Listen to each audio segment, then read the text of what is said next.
Vous êtes-vous déjà arrêté pour penser à cette voix dans votre tête? La voix qui commente, critique, juge, la voix qui vous dit quoi faire, ou parfois quoi ne pas faire.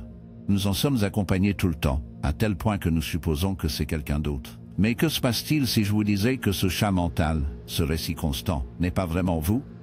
Pensez à ceci à partir du moment où vous vous réveillez, votre esprit commence à parler. Levez-vous, vous avez beaucoup à faire aujourd'hui. Pourquoi avez-vous dit cela hier? Tu aurais dû essayer plus fort. C'est un dialogue constant, un bruit de fond qui, bien que nous ignorons parfois, ne s'arrête jamais. Mais vous êtes-vous déjà demandé qui écoute? Si vous parlez, alors qui écoute? Laissez-moi vous emmener dans un endroit troublant. Fermez les yeux un instant et imaginez un endroit complètement silencieux, sans pensée, sans jugement, sans mots. C'est juste toi dans cet espace pur sans bruit mental. Qui es-tu? Où est ce chat interne, qui semble avoir tant de contrôle sur votre vie? Va-t-il? Il y a quelque chose que beaucoup ne veulent pas faire face à cette voix. Ce chat mental n'est pas l'essence de qui nous sommes vraiment. Ce n'est qu'un écho, une construction, une réflexion conditionnée par des années d'expérience, de peur et d'attente. Mais nous, ceux derrière, sommes quelque chose de beaucoup plus profond, beaucoup plus mystérieux. Faites maintenant attention à ceci quand vous vous sentez anxieux. Qu'est-ce qui vous submerge vraiment? Ce n'est pas l'événement lui-même, mais l'interprétation que votre esprit lui donne. Cette voix magnifie les conséquences, vous répétant ce sera un désastre. Et voici la révélation terrifiante, cette voix ne cherche pas à vous aider. Il cherche à vous contrôler. C'est le filtre à travers lequel vous vivez la réalité, et la plupart du temps, ce filtre est déformé. Permettez-moi de vous dire quelque chose de fascinant. Les neuroscientifiques ont découvert que la plupart de nos pensées ne sont pas conscientes, mais automatiques. C'est comme si votre esprit était un programme en arrière-plan, répétant les modèles et les croyances que vous n'avez même pas choisies. Ce chat mental est une habitude, pas votre vrai moi. Mais il y a quelque chose de plus dérangeant, ce dialogue interne, peut être votre pire ennemi ou votre allié le plus puissant. Tout dépend de savoir si vous choisissez d'identifier ou non, car le vrai piège croit que cette voix est tout ce que vous êtes, alors qu'en réalité, vous êtes tellement plus. Vous êtes l'observateur, le témoin silencieux qui se tient derrière le bavardage constant. Pensez au moment où vous avez le plus souffert. N'est-il pas vrai qu'une grande partie de la douleur est venue des pensées qui ont surgi? Des pensées comme cela ne s'améliorera jamais ou je ne suis pas suffisant. Ce chat mental crée des histoires, et ces histoires façonnent la façon dont vous voyez le monde, et comment vous vous voyez. Mais voici la clé, vous n'êtes pas ces histoires. Il y a des cultures anciennes qui comprennent ce secret depuis des siècles. Dans le bouddhisme, par exemple, il est enseigné que la souffrance provient de l'attachement à ses pensées. La méditation, une pratique ancienne, n'est rien de plus qu'un exercice pour observer ce chat interne et apprendre à ne pas s'identifier à cela. Parce que le moment où vous cessez de réagir à chaque pensée qui survient, vous vous libérez. Mais vous n'avez pas besoin d'être un moine pour vivre cette liberté. Il vous suffit de faire une pause et d'observer. La prochaine fois qu'une pensée négative survient, arrêtez, demandez-vous, est-ce réel ou est-ce juste mon esprit? Vous arrêtez de réagir à chaque pensée qui survient et vous vous libérez. Mais vous n'avez pas besoin d'être un moine pour vivre cette liberté. Il vous suffit de faire une pause et d'observer. La prochaine fois qu'une pensée négative survient, arrêtez-vous et demandez-vous, est-ce réel ou est-ce que mon esprit joue avec moi? Ce faisant, vous commencez à briser le sort et à démanteler l'illusion que votre bavardage mental est l'intégralité de qui vous êtes. Je veux que vous vous souveniez de quelque chose, vous n'êtes pas la voix. Vous êtes celui qui l'écoute. À ce moment-là, lorsque vous vous en séparez, vous commencez à reprendre le contrôle de votre vie, parce que la vraie magie se produit lorsque vous cessez d'être piégé dans les histoires que vous vous racontez et commencez à vivre à partir d'un endroit plus profond et plus authentique. Tout au long de cette vidéo, nous explorerons comment les bavardages mentaux prennent le contrôle, comment ils déforment notre perception, et surtout, comment nous pouvons nous en libérer. La première étape pour récupérer votre puissance consiste à réaliser que cette voix n'est pas vous. Lorsque vous parvenez à le faire, vous découvrirez un monde de possibilités. Êtes-vous prêt pour ce voyage dans l'inconnu? Continuez avec moi, car à la fin de cette vidéo, non seulement vous aurez appris à identifier la voix de votre esprit, mais vous comprendrez également comment vous reconnecter avec votre véritable être. Croyez-moi, ce que vous trouvez dans ce silence est bien plus grand que vous ne pourriez jamais l'imaginer. Le vrai mystère n'est pas dans les étoiles, ou les océans les plus profonds, c'est dans notre propre esprit, de cette voix qui ne s'arrête jamais. Cette voix raconte, juge, se compare, se souvient, et les plans. Mais dites-moi, vous êtes-vous déjà demandé d'où ça vient? Pourquoi parfois cela semble vous saboter? Ou pire encore, Pourquoi il semble vous connaître mieux que vous vous connaissez? Je suis sur le point de révéler quelque chose qui pourrait changer la façon dont vous voyez la vie. Ce bavardage mental, qui semble si familier, n'est pas vous. Mais il est avec vous depuis si longtemps que vous avez commencé à le croire. N'est-ce pas troublant? N'est-ce pas troublant? C'est comme si vous viviez avec un étranger en vous, quelqu'un qui parle avec votre voix, qui utilise vos souvenirs et vos désirs, mais au fond n'est rien de plus qu'un imposteur. Imaginez que vous êtes dans une pièce avec un ami. Cet ami n'arrête jamais de parler. Il vous dit ce que vous avez fait de mal hier, ce que vous pourriez faire mieux demain, et il vous assure de vous rappeler chaque fois que vous avez échoué dans le passé. Combien de temps pourriez-vous le tolérer avant d'être fatigué? Maintenant, pensez que cette même voix vit dans votre tête, et le pire, c'est que vous l'écoutez sans le remettre en question, comme si tout ce qu'il disait était la vérité absolue. Mais voici le secret, cette voix n'a pas de véritable pouvoir à moins que vous ne lui donnez du pouvoir.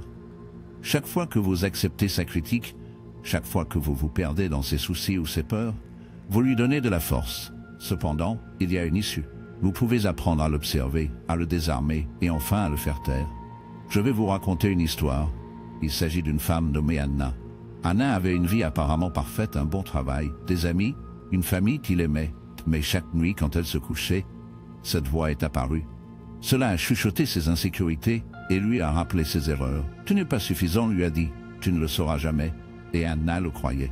Cette voix l'a contrôlée, lui a volé la paix et l'a gardée piégée dans un cycle de doute et d'autocritique. Un jour, Anna a décidé qu'elle ne pouvait pas continuer à vivre de cette façon.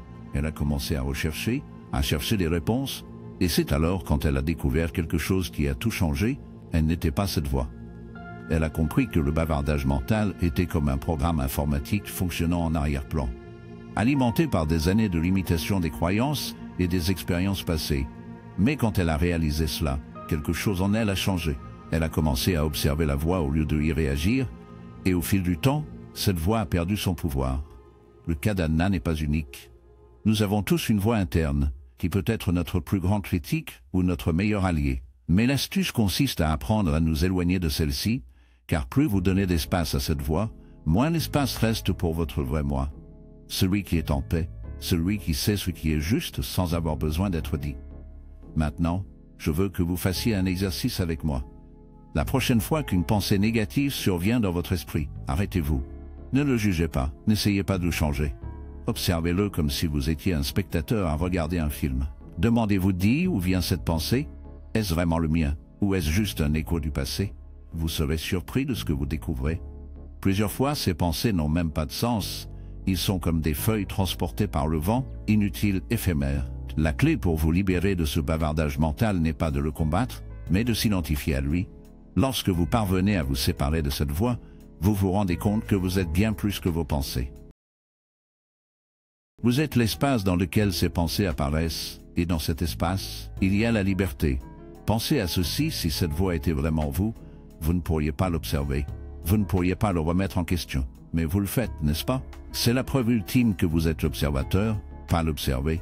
Et ce simple changement de perspective a le pouvoir de transformer votre vie. Alors, qui es-tu vraiment? C'est la question qui nous a amenés ici. Et maintenant, après ce voyage à travers l'ombre de votre esprit, j'espère que vous avez commencé à comprendre quelque chose de fondamental. Vous n'êtes pas ce bavardage mental. Vous êtes bien plus que cette voix qui vous dit qui vous devriez être, ce que vous avez fait de mal ou ce que vous devriez craindre. Vous êtes l'espace où cette voix survient. Vous êtes l'observateur silencieux qui, malgré le bruit constant, est toujours là, présent. Imaginez un instant ce que ce serait de vivre sans laisser cette voix contrôler vos émotions, vos décisions, votre vie. Vous réalisez-vous le poids que vous pourriez libérer? Ce ne serait pas la fin de vos pensées, car la réflexion est naturelle, mais ce serait la fin du contrôle que ces pensées ont sur vous. Je veux que vous vous souveniez de quelque chose de puissant. Vous n'avez pas à croire tout ce que vous pensez, car en réalité, vous n'êtes pas la somme de vos pensées. Vous êtes la conscience qui les observe, et cette conscience est libre. Il a toujours été, il attendait juste que vous le réalisiez. Je veux que vous vous souveniez de quelque chose de puissant, vous n'avez pas à croire tout ce que vous pensez. En réalité, vous n'êtes pas la somme de vos pensées. Vous êtes la conscience qui les observe, et cette conscience est libre. Il a toujours été, il attendait juste que vous le réalisiez. À partir de maintenant, chaque fois que cette voix murmure quelque chose qui vous fait douter de vous-même, quelque chose qui éveille vos peurs ou vous fait vous sentir petit, arrêtez, respirez, et dire à haute voix « Je ne suis pas cette voix ». je suis celui qui écoute, parce que ce simple fait de vous éloigner vous reviendra un pouvoir que vous ne saviez peut-être pas que vous aviez perdu. Le bavardage mental est comme un narrateur d'un livre. Il peut raconter l'histoire de votre vie à bien des égards. Cela peut faire en sorte que tout ressemble à un drame tragique ou à une aventure épique. Mais vous êtes l'auteur. Vous décidez si vous autorisez cette voix à vous asservir ou si vous prenez le contrôle du récit. Alors maintenant que nous avons atteint la fin de ce voyage, je veux vous laisser une réflexion. La prochaine fois que vous vous retrouverez piégé dans vos pensées, demandez-vous qui écoute. Cette question, bien que simple, a le pouvoir de vous retirer de la transe mentale dans laquelle beaucoup d'entre nous vivent, et peu à petit, vous commencerez à voir la vie d'une manière complètement différente. Avant de dire au revoir, je veux vous poser une question troublante à laquelle j'aimerais répondre dans les commentaires si cette voix n'est-ce pas. Alors qui êtes-vous vraiment? Je veux que vous laissiez votre réponse ci-dessous dans les commentaires. Peu importe que ce soit bref ou étendu. Écrivez-le du cœur parce que cet espace est une communauté de chercheurs. Des gens comme vous qui explorent les coins les plus profonds de l'esprit humain. Si ce voyage a résonné avec vous, s'il vous a fait réfléchir, ou du moins vous a fait remettre en question quelque chose que vous avez pris pour acquis, abonnez-vous à cette chaîne. C'est un refuge pour les esprits agités, pour ceux qui recherchent des réponses au-delà de la surface. Et n'oubliez pas d'activer la cloche pour ne pas manquer les vidéos à venir, car ce qui arrive sera encore plus profond et plus transformateur.